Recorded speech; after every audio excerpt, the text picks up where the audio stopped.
আসসালামু আলাইকুম ওয়া রাহমাতুল্লাহি ওয়া বারাকাতুহু। চলো আলোর পথে সম্মানিত শ্রোতাগণ, কিয়ামত অতি সন্নিকটে। আজকে আমরা শুনব চতুর্থ পার্ট, দাজ্জালের ফিতনা থেকে মুক্তির উপায়। উপায় 1, মুখোমুখি অবস্থান থেকে দূরে থাকা। ইমরান বিন হুসাইন রাদিয়াল্লাহু আনহু থেকে বর্ণিত, নবী করিম সাল্লাল্লাহু আলাইহি সাল্লাম বলেন, দাজ্জালের আগমনের সংবাদ পেলে তোমরা দূরে পালিয়ে যেও, কারণ নিজেকে মুমিন ভেবে অনেক মানুষ তার মুখোমুখি হবে, কিন্তু অলৌকিক কর্মকাণ্ড দেখে অসহায়ের মতো তাকে অনুসরণ করে বসবে। অর্থাৎ সবসময় দূরে অবস্থান করতে হবে, নিজেকে সাহসী ভেবে কাছে যাওয়ার দুঃসাহস করা যাবে না। উম্মে শারিক রাদিয়াল্লাহু আনহু থেকে বর্ণিত, নবী করিম সাল্লাল্লাহু আলাইহি সাল্লাম বলেছেন, দাজ্জালের ভয়ে মানুষ সুদূর পাহাড়ে গিয়ে আশ্রয় নেবে। দাজ্জালের সময় ইমাম মাহদী থাকবেন দামেস্কে। তিনি মুসলমানদের নিয়ে দাজ্জালের বিরুদ্ধে যুদ্ধের প্রস্তুতি নিতে থাকবেন। উপায় 2, আল্লাহর কাছে আশ্রয় প্রার্থনা করা। আবু উমামা বাহিলি রাদিয়াল্লাহু আনহু থেকে বর্ণিত, নবী করিম সাল্লাল্লাহু আলাইহি সাল্লাম বলেন, যে ব্যক্তি দাজ্জালের আগুনে নিক্ষেপিত হয় সে যেন আল্লাহর আশ্রয় প্রার্থনা করে। উপায় 3, আল্লাহ সিফাতি নামসহ মুখস্থ করা। দাজ্জাল হবে কানা, অথচ আল্লাহ পাক কানা নন, বরং আল্লাহ পাক সকল ত্রুটি থেকে মুক্ত ও পবিত্র। উপায় 4, সূরা কাহাফের প্রথম 10 আয়াত মুখস্থ করে নিয়মিত পাঠ করা। আবু দারদা রাদিয়াল্লাহু আনহু থেকে বর্ণিত, নবী করিম সাল্লাল্লাহু আলাইহি সাল্লাম বলেন, যে ব্যক্তি সূরা কাহাফের প্রথম 10 আয়াত মুখস্থ করে নিল সে দাজ্জাল থেকে রক্ষা পেয়ে গেল। উপায় 5, পূর্ণ সূরা কাহাফ তেলাওয়াতের অভ্যাস গড়ে তোলা। আবু সাঈদ রাদিয়াল্লাহু আনহু থেকে বর্ণিত, নবী করিম সাল্লাল্লাহু আলাইহি সাল্লাম বলেন, যে ব্যক্তি নির্ভুলভাবে সূরা কাহাফ পাঠ করল দাজ্জাল তাকে সামনে পেলেও কোনো ক্ষতি করতে পারবে না। উপায় 6, হারামাইন তথা মক্কা মদিনায় আশ্রয় নেওয়া, কারণ দাজ্জাল মক্কায় মদিনায় প্রবেশ করতে পারবে না। উপায় 7, নামাজের শেষ বৈঠকে দাজ্জালের ফিতনা থেকে বাঁচার দোয়া পড়া। তাশাহুদে সালামের পূর্বক্ষণে হাদিসে বর্ণিত দোয়া পড়া, আল্লাহুম্মা ইন্নী আউযু বিকা মিন আযাবি জাহান্নাম ওয়া মিন আযাবিল কবর ওয়া মিন আযাবিল মাহওয়া ওয়াল মামাতি ওয়া মান শাররি ফিতনাতিল মাসিহিদ দাজ্জাল। এটার অনুবাদ হচ্ছে, হে আল্লাহ, আমি আপনার কাছে জাহান্নাম থেকে আশ্রয় চাচ্ছি, কবরের শাস্তি থেকে আশ্রয় চাচ্ছি, জীবন মৃত্যুর ফিতনা থেকে আশ্রয় চাচ্ছি এবং দাজ্জালের ফিতনা থেকে আশ্রয় চাচ্ছি। উপায় 8, দাজ্জালের ফিতনাটি বেশি বেশি প্রচার করা। সাব বিন জুসামা রাদিয়াল্লাহু আনহু থেকে বর্ণিত, নবী করিম সাল্লাল্লাহু আলাইহি সাল্লাম বলেছেন, দাজ্জাল ততক্ষণ বের হবে না যতক্ষণ না মানুষ তার আলোচনাকে ভুলে যায়। অর্থাৎ কেউ তখন দাজ্জালের আলোচনা করবে না।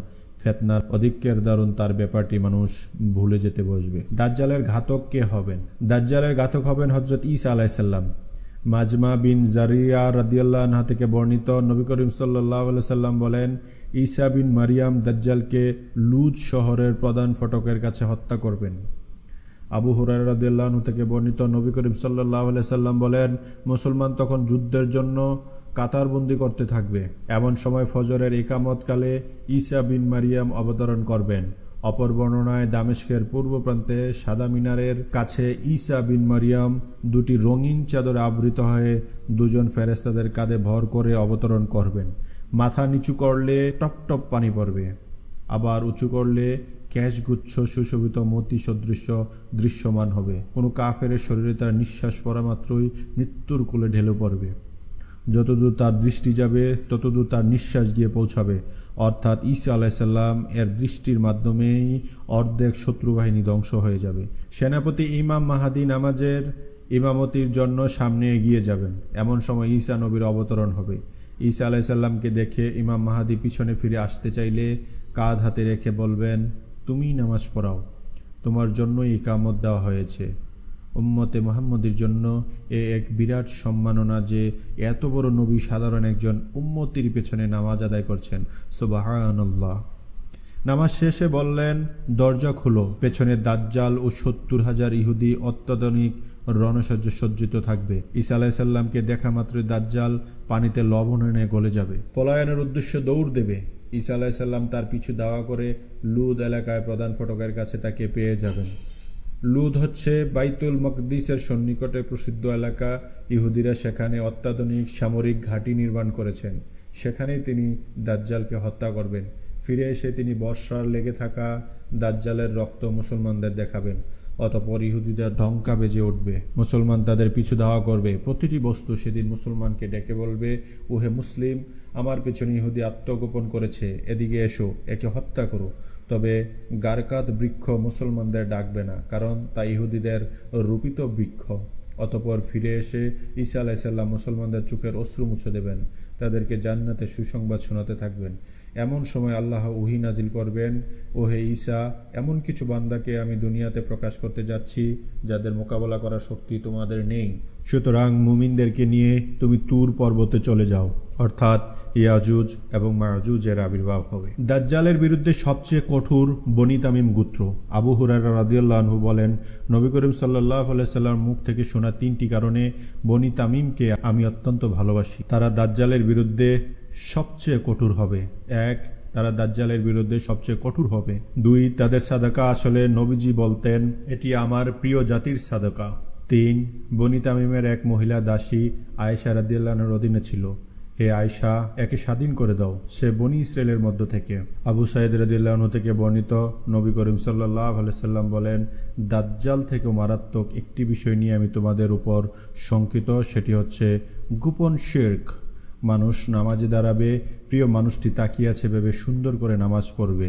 রিয়া ঘৃণিত একটি বিষয়, আল্লাহ ছাড়া অন্য কাউকে দেখানোর উদ্দেশ্যে বা প্রশংসা করানোর আশায় কোনো কাজ করাকেই রিয়া বলা হয়। আত্মপ্রদর্শনকারীকে কাল কিয়ামতে বলা হবে, যাও, যাকে দেখানোর জন্য দুনিয়াতে ইবাদত করতে তার কাছে যাও, দেখো প্রতিদান পাও কিনা। আবু হুরায়রা রাদিয়াল্লাহু আনহু থেকে বর্ণিত, নবী করিম সাল্লাল্লাহু আলাইহি সাল্লাম বলেন, দাজ্জাল ছাড়া এই বিষয়টি নিয়ে আমি তোমাদের উপর বেশি শঙ্কিত, সেটি হচ্ছে পথভ্রষ্টকারী নেতৃবর্গ। চলো আলোর পথের সম্মানিত শ্রোতা মণ্ডলী, এখন আমি আপনাদের সামনে দাব্বাতুল আরদ সম্পর্কে বিস্তারিত বর্ণনা করার চেষ্টা করব ইনশাআল্লাহ। দাব্বাতুল আরদ হচ্ছে ভূমিগর্ভ থেকে বেরিয়ে আসা এক প্রাণী যে মানুষের সাথে কথা বলবে। এ সম্পর্কে আল কোরআনে এসেছে, যখন ঘোষিত শাস্তি তাদের নিকট আসবে, তখন আমি মৃত্তিকা গর্ভ থেকে বের করব এক প্রাণী যা তাদের সাথে কথা বলবে, এজন্য যে মানুষ আমার নিদর্শনে অবিশ্বাসী। কিয়ামতের পূর্ব মুহূর্তে বেবিচার, অনাচার, হত্যাযজ্ঞ সহ সর্বপ্রকার অপরাধ এত অধিক হারে বৃদ্ধি পাবে যে কে মুমিন আর কে মুনাফেক পার্থক্য করা কঠিন হবে। তখনই আল্লাহ অদ্ভুত প্রাণীর আত্মপ্রকাশ ঘটাবেন। এই অদ্ভুত প্রাণীটি কি, কোথায় এবং কখন প্রকাশিত হবে, কি করবে, কেমন হবে এই অদ্ভুত প্রাণী, এ ব্যাপারে সহিহ হাদিসের সংখ্যা নিতান্তই কম। এই অদ্ভুত প্রাণীটির বৈশিষ্ট্য নিয়ে যথেষ্ট মতভেদ রয়েছে, আল্লাহই ভালো জানেন। এ ব্যাপারে প্রামাণ্য শতসিদ্ধ কথা হলো যে বাস্তবিত একটি প্রাণী, সে মানুষের সাথে কথা বলবে, ভূপৃষ্ঠ থেকে বের হবে। ভূপৃষ্ঠ কোন স্থান হতে বের হবে? কেউ বলছেন মক্কা নগরীর সাফা পর্বত থেকে, কেউ বলছেন কাবার নিম্নদেশ থেকে, কেউ বলছেন নির্জন মরুপ্রান্ত থেকে। বিশুদ্ধ কোনো হাদিস এ ব্যাপারে কিছু নির্দিষ্ট করা হয়নি। সুতরাং আমরা বলবো আল্লাহর কালাম কোরআন সত্য, অবশ্যই বের হবে, তবে কোত্থেকে বের হবে তা অজানা, একমাত্র আল্লাহই ভালো জানেন। তবে ইয়াজুজ এবং মাজুজ হচ্ছে আদম সন্তানের মধ্যে দুটি গোত্র, যেমনটি হাদিস এবং বিভিন্ন গ্রন্থে বর্ণিত হয়েছে।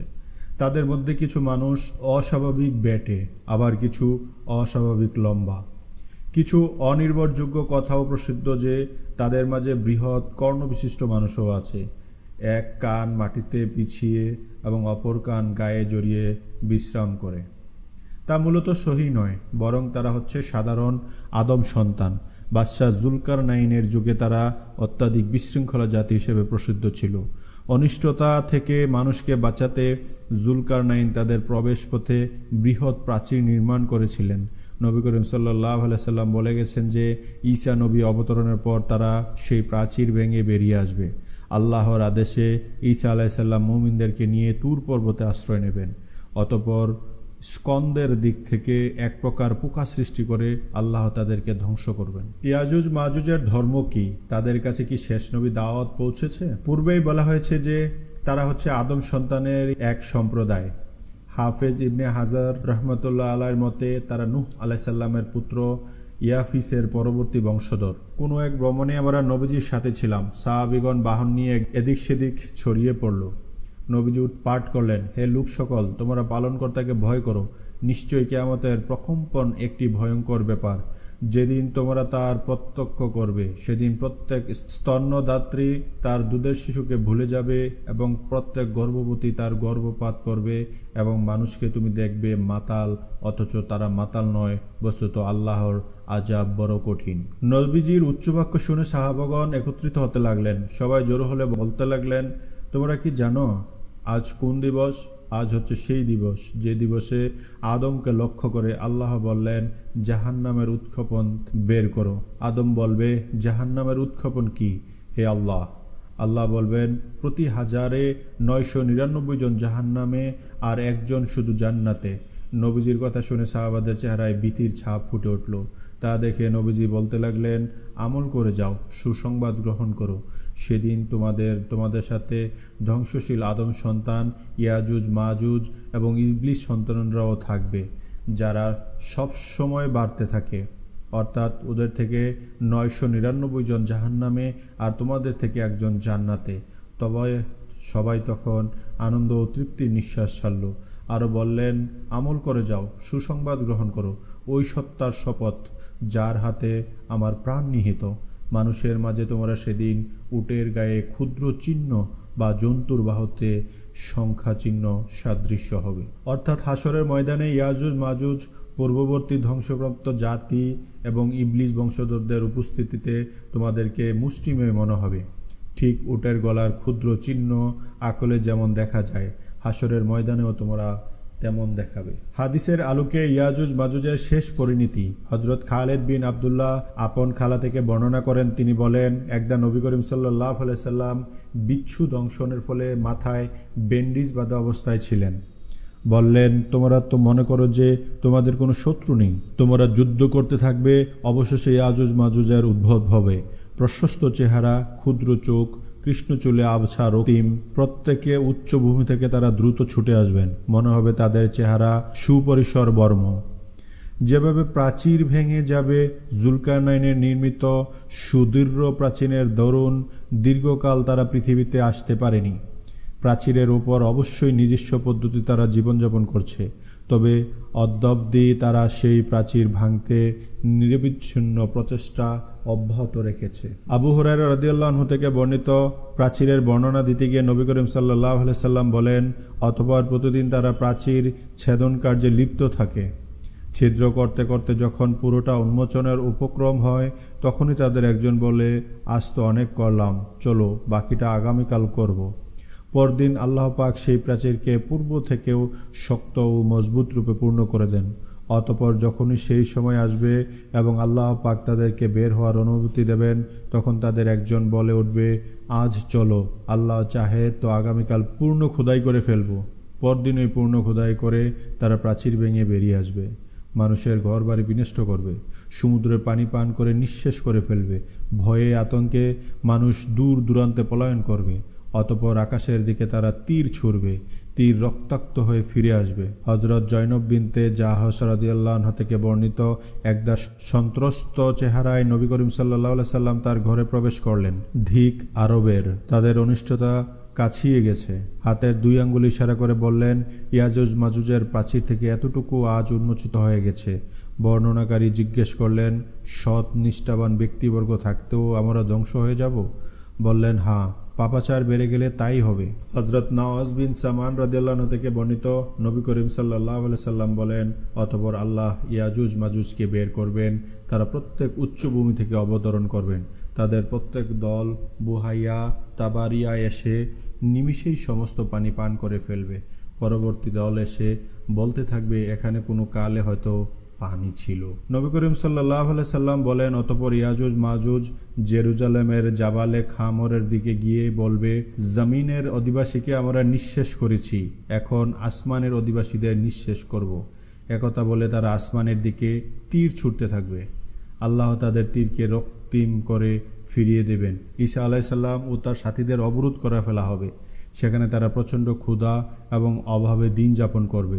খাদ্যের অভাবে সারের মুন্ডু সেদিন 100 দিনারের চেয়েও বেশি মূল্যর হবে। অতঃপর ঈসা আলাইহিস সালাম তার সাথীদের দোয়ার প্রেক্ষিতে আল্লাহ ইয়াজুজ মাজুজকে স্কন্দে এক প্রকার পোকা তৈরি করে দেবেন। ফলে নিমিষেই তারা ধ্বংসমুখে পতিত হবে। অতঃপর ঈসা আলাইসাল্লাম ও তার সাথীগণ তুর পর্বত থেকে নেমে এসে দেখবেন ভূমিতে এক বিগত পরিমাণ জায়গাও অবশিষ্ট নেই। সর্বত্র তাদের লাশ পড়ে আছে, দুর্গন্ধে পরিবেশ ভারী হয়ে আছে। ঈসা ও তার সাথীগণ আবারও দোয়া করবেন, আল্লাহ পাক বড় উটের গলা সদৃশ্য বিরল কিছু পাখি পাঠাবেন। পাখিগুলো এসে ইয়াজুজ মাজুজের লাশগুলো আল্লাহর আদেশকৃত স্থানে ফেলে আসবেন। অতঃপর আল্লাহ জমিনের বরকতময় বৃষ্টি দিয়ে সকল জনপদ ও ঘরবাড়িগুলো ধুয়ে দেবেন। সারা পৃথিবীর আয়নার মতো পরিষ্কার হয়ে যাবে। অতঃপর বলা হবে, হে জমিন, ফসল উদ্গত করো, বরকত প্রকাশ করো। সেদিন একটি ডালিম একাধিক ব্যক্তিকে পরিতৃপ্ত করবে। মানুষ ডালিমের খোলসকে ছায়াদানের কাজে ব্যবহার করবে। দুধের বরকত ফিরে আসবে। একটি মাত্র উষ্টির দুধ সেদিন বহু লোক মিলে পান করতে পারবে। গরুর দুধ সেদিন সারা গোত্রের মানুষের জন্য যথেষ্ট হবে। বকরির দুধ সেদিন আত্মীয় স্বজনদের সবার জন্য যথেষ্ট হবে। এভাবে মুমিনগণ জীবনযাপন করতে থাকবে। অবশেষে আল্লাহ মুমিনদের রূহ কবজা করতে এক প্রকার সুবাতাস পাঠাবেন। বাহুমূলে স্পর্শিত হওয়া মাত্রই মুমিন মৃত্যুর কোলে ঢলে পড়বে। পৃথিবীতে কোনো মুমিন অবশিষ্ট থাকবে না। থাকবে শুধু দুষ্ট ও দোষচরিত্রের লোক, যারা গাদার নিয়ে রাস্তাঘাটে কুকর্মে লিপ্ত থাকবে। তাদের উপরে কিয়ামতের কঠিন আযাব নিপতিত হবে। অপর হাদিসে মুমিনগণ ইয়াজুজ মাজুজের নিক্ষিপ্ত তীর ধনুক দিয়ে 7 বৎসর পর্যন্ত লাকড়ির কাজ চালাবে। হযরত আব্দুল্লাহ বিন মাসউদ রাদিয়াল্লাহু আনহু থেকে বর্ণিত, তিনি বলেন, মেরাজের রাত্রিতে নবী সাল্লাল্লাহু আলাইহি সাল্লাম ইব্রাহিম, মূসা, ঈসা আলাইহিস সালাম মিলে কিয়ামত প্রসঙ্গে আলোচনা করেছিলেন। সবাই মিলে ঈসাকে বলতে বললেন।